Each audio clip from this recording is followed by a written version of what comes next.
back here with you all. Good day wherever you are. It's nice to be back here with you all.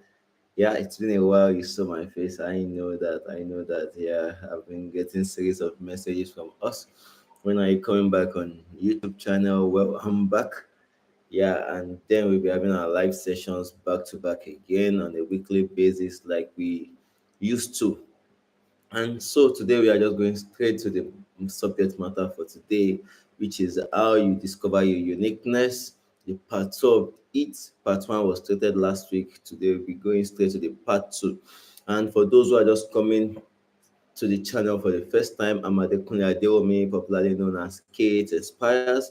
My goal is to inspire you to become a man or a woman who goes after his purpose with the aim of fulfilling purpose and also become financially free. Because, like we always say on this channel, if you fulfill your purpose without becoming financially free, you get frustrated when the demands of finances start eating you at left, right, center.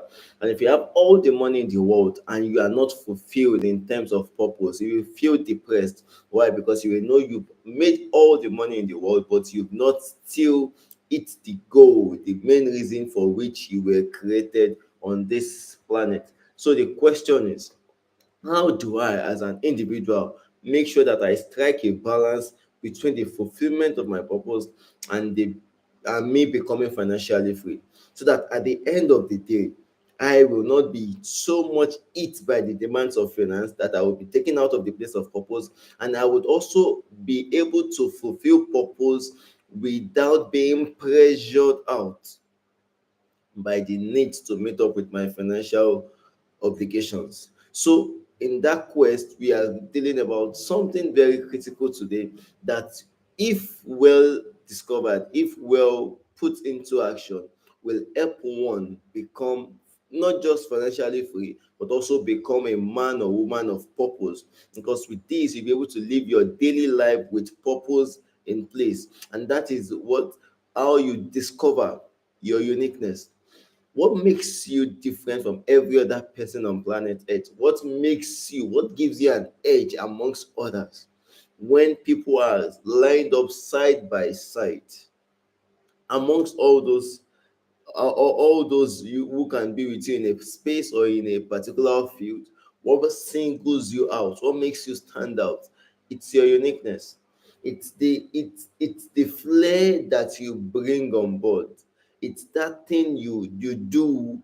It's that thing about you that makes what you do different, that makes it stand out from how others do it.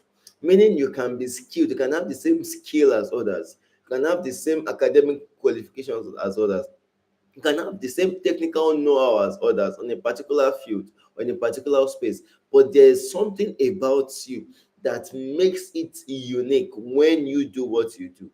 So, how do I discover my uniqueness and then begin to capitalize on it to gain comparative and competitive advantage? Because if you don't capitalize on your uniqueness, you'll be struggling trying to do things the way others do it. You want to speak the way someone else speaks, you want to look the way someone else look, you want to talk the way someone else talk, you want to walk the way someone else walk. Why trying to do that? You will have shut yourself out of it. Because if the original of a thing already exists, then and you are striving so much to be the 10th, 15th, 20th for the copy of that thing, there is no need for those copies when the original is in place. The only reason why the photocopies matter is when the original is not at that place at that point. But whenever the original surfaces, the photocopies are out of place. So the question is, what are those things about me that makes me the original of myself? And how can I serve that original to the world? So much so that while doing that, I will be able to fulfill my purpose. And in exchange, financial resources come my way that makes me become financially free. We spoke about some of those things. We said there are three levels to it last week. The first level is at what we call the physical unique features or your physical unique attributes. Then we went further to say that there are some other attributes that are soulish, that is your soul. Just the same way every man is made up of a spirit, a soul, and a body. Your uniqueness are also from your spirit, you have the spiritual unique features, you have your soulish unique features, and you have your physical unique features.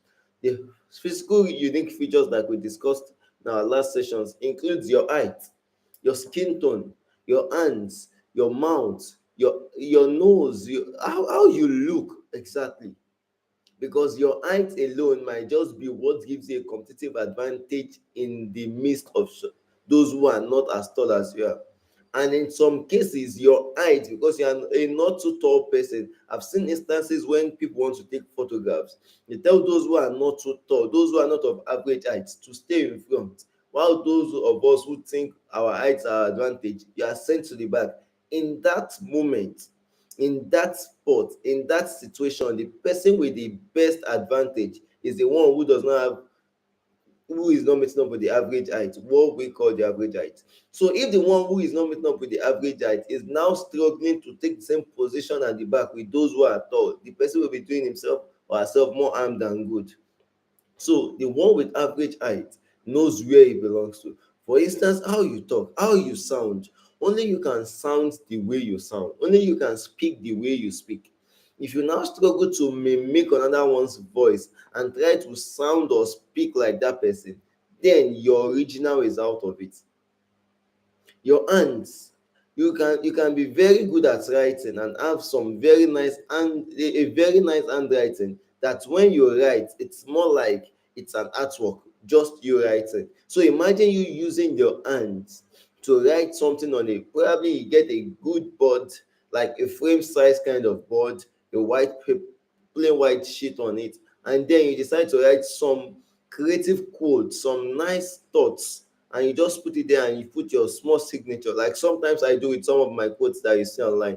I just write something simple and then just put K it inspires under it. That is one of the places where I am more gifted. Yours can be you doing it with your hands, pen and paper style, and you start selling that to the world. And some people will get captivated by that, and people start telling you, can you help me write out this thing?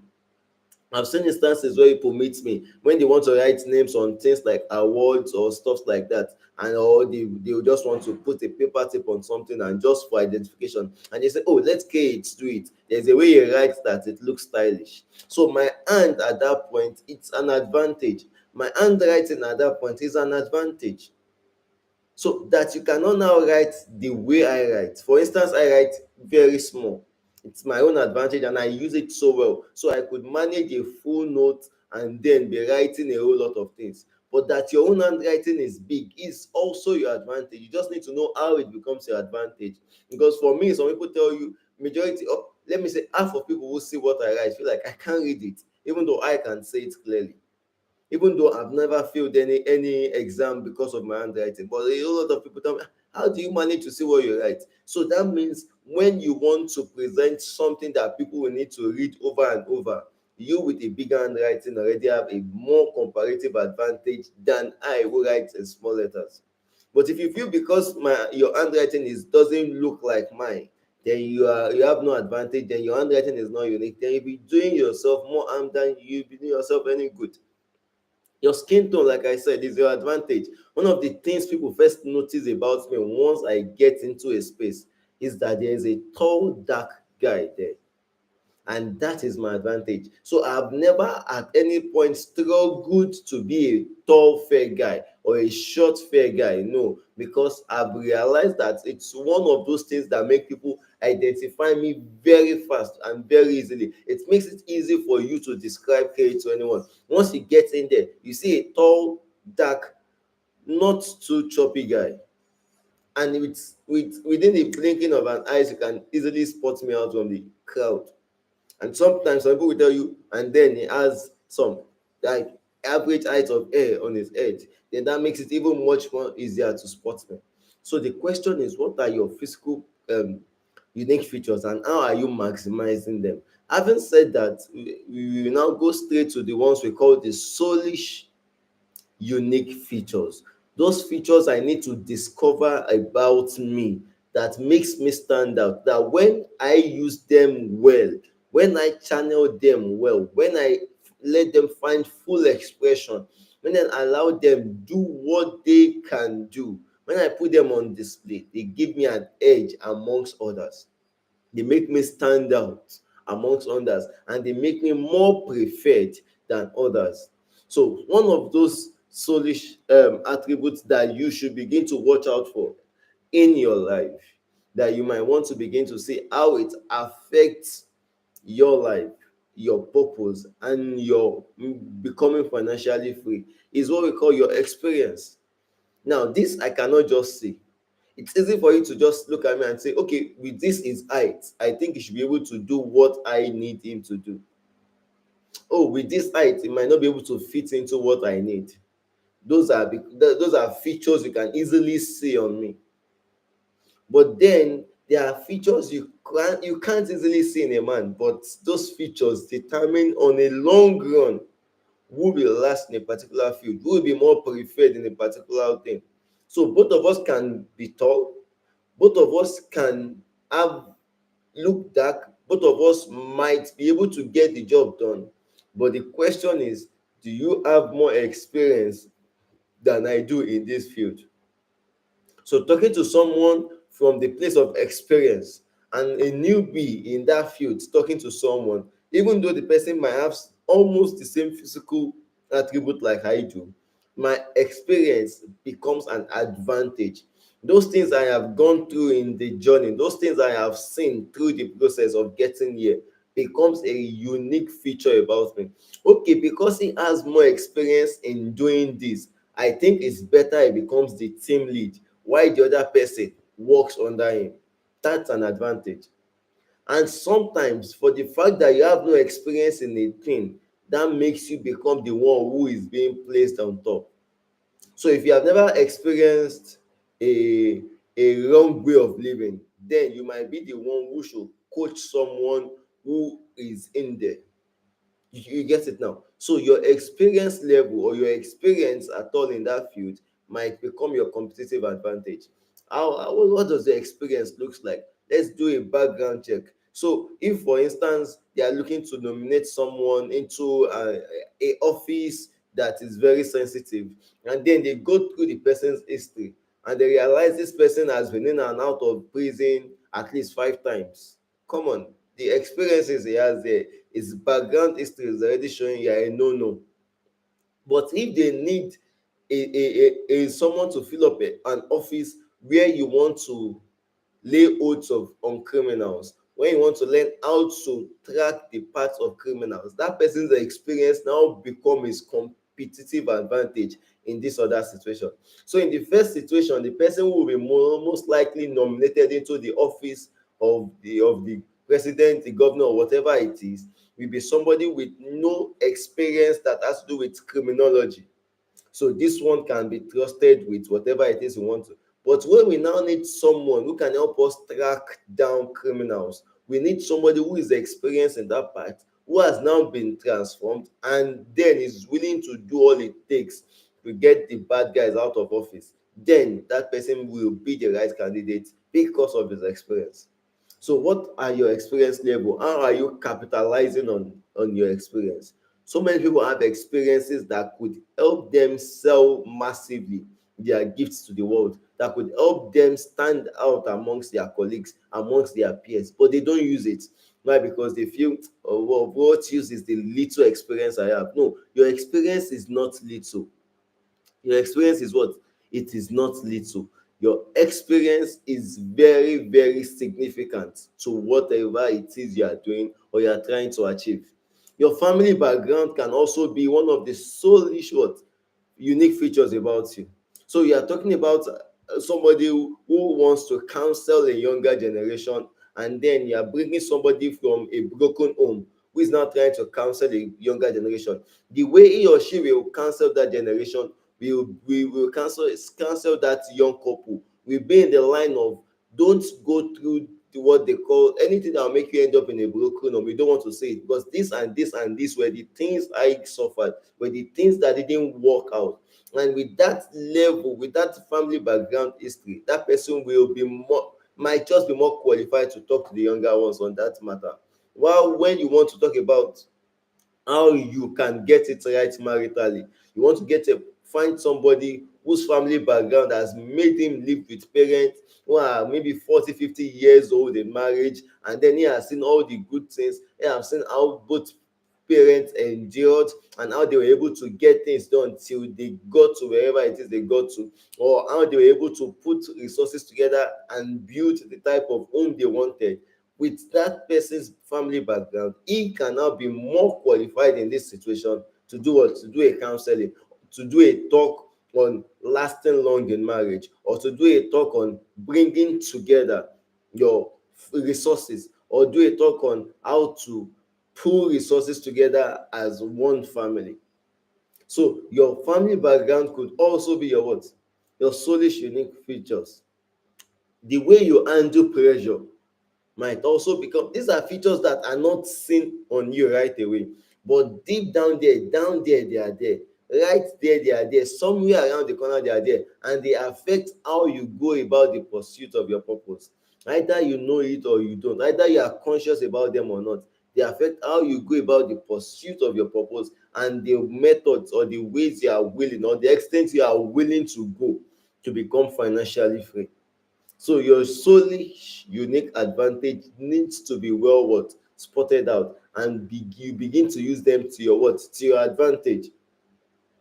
Your pressure handling strength. How well can you handle strength? You can be skilled, you can be gifted, you might be able to get the job done, you can do it even faster than someone else. But the question is, when storms come, when situations just don't align, when things get wobble, and then it's looking as if you are losing it all, how well can you control that pressure? How well can you put yourself together and still get the job done under pressure? When the environment is enabling, when everything is functioning well, you are, in fact, you are the smartest guy in the room, you are the best hands on the job. But when things go haywire a little, can you still maintain your composure? Like they say in this generation, can you still maintain your steez and get the job done? Or in that instance, you lose it all and it's as if that's the end of the world. Your emotions, how you manage your emotions. See, we've seen over and over how skill will get people to a position of a highly placed position, but their emotions, like anger management, is just what takes them out of office. You just wonder, so as good, as smart, as intelligent as this person is, his emotions will not help us work with him for long. So there is a purpose ahead of you. There are means for you to become financially free open before you, but because you cannot manage emotions, something we cannot see on the outside, but which is a feature about you, can take you out.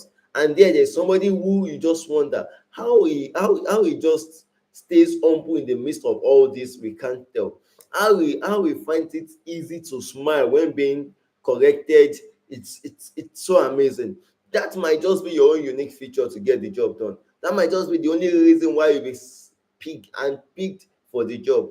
Not because you are the smartest on the job, not because you are the fastest when it comes to delivery, but because they know you are teachable, you are coachable, you can be told what to do and you can receive the correction, you can receive the teaching, you can receive the training with ease and apply. Unlike the other person who feels too pompous or too big or too all-knowing to be told what to do or to be given an advice on how to get the job done. So your temperance can be your own advantage. Your temperament can be your what? Your own advantage. So what are the soulish unique features about you that you need to bring out? There are a whole lot more that because of time, I'm not going to stay on them. You need to begin to check them. Most More often than not, these soulish unique features are embedded in our characters. There are things that over time they get to unveil. Some of it is our relational skills. You can be so good, can be so skilled, but you don't know how to interact with others. You don't know how to network. And your purpose, for instance, might be one that needs you to mingle with people. Your calling, your quest for financial freedom, the path you have chosen to follow might be the one that needs you to learn how to say it to the other person, learn how to receive phone numbers, learn how to meet people and get going on the go, but you don't know how to relate with people. So that might be just a feature about you that is not making things work for you. And the fact that you can get into a room and talk to almost every and get become friends with almost everyone within the next 5 minutes might just be your own competitive advantage, because they just know for this type of job he can get the job done. Once he's inside, once we get him, our own job is to get him in that space. Once he's in that space, he will get the contacts we need. That might just be the reason why you get that marketing officer manager's job. That might just be the reason why you get the human resource job. Why? Because they know you have what it takes to relate with humans. And this human resource office we need someone for, it's a highly placed one, and we don't just need somebody with certificate, we don't just need somebody with years of experience, but someone who can relate with top management people at this level. So the question is, what are your what are those unique features about you that, though they are not external, though they are not boldly written on your face, but with time people can easily uncover them? And how are you going to get them out and let them find the expression to your own advantage? Because if you don't get these things, if you don't let them find expression, if you don't let these unique features of yours, if you don't make them known to the world, then your presence will not be felt, neither will your absence change anything in the atmosphere. The only reason why you will be missed when you are not around, when you are not the one getting the job done, is because of those uniqueness of yours that you bring to the table. Not because there's no other person who can get the job done, but because the way you get it done is completely different from the way any other person can ever get it done.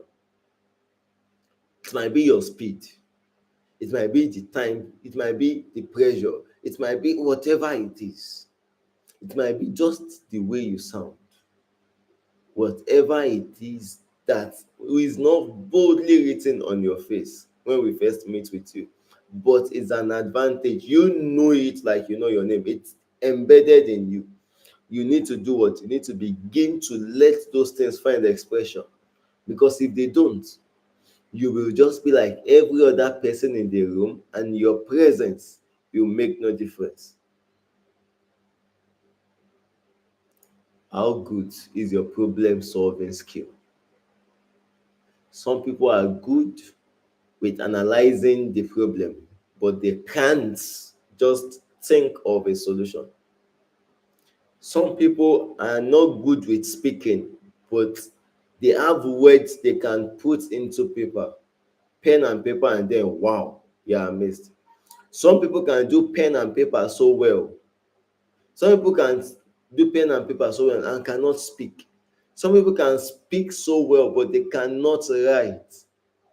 You need to discover what is your own advantage and begin to make good use of them, so that you can find your space on the stage of life. The stage of life is not going to allow you get anything done, will not allow you display yourself, will not allow you be seen on it, or not until your unique features, not until what you bring to the table that makes a difference is being displayed and you find the expression, then the stage of life will be released to you to perform.